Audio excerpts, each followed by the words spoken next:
Malaking populasyon ng Phil-Am community ay inaasang boboto sa US elections ngayon po sa New York City.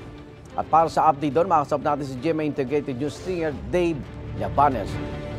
Dave, marami na ba tayong kababayan na bumoto? Dito sa Queens, New York City, nakatira ang maraming Filipino-American igan at maagang dumagsa sa mga polling precinct ang mga kababayan natin para bumoto kaninang umaga igan.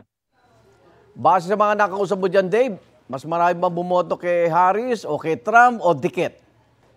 Ang New York City igan ay baluarte ng Democratic Party pero may mga solid Trump supporters din na nakatira dito sa New York City igan. Ano raw ang dahilan ng mga kababayan natin kung bakit si Harris o kaya si Trump yung kanilang pinili?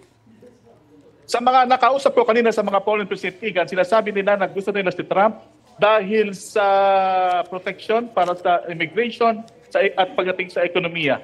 Yan ang mga karaniwang dahilan ng mga kabayan natin kaya nila pinili si Trump iboto ngayong araw. Kay Harris naman?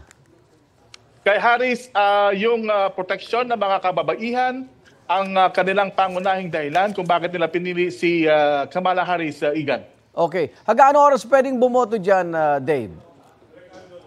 Alas 9 ngayong gabi, igan ay magsasara na yung mga polling precinct dito sa New York, ano? At ngayong mga oras na ito ay naglalabasan na sa kanilang mga trabaho yung ating mga kababayan, kaya dagsana ang mga ito sa kanilang mga polling precinct dito sa New York City, igan. Gaano karaming Phil-Am ang pwedeng bumoto sa US elections ngayon? Ano ba populasyon ngayon dyan? Sa buong Amerika, mahigit 2 milyon ang citizen voting age population sa buong American igan. Pinakamarami ang nakatira sa California na mahigit 1.5 milyon igan. Maraming salamat, GMA Integrated News Stringer Dave Llabanes na nasa New York City, USA. Ingat ka.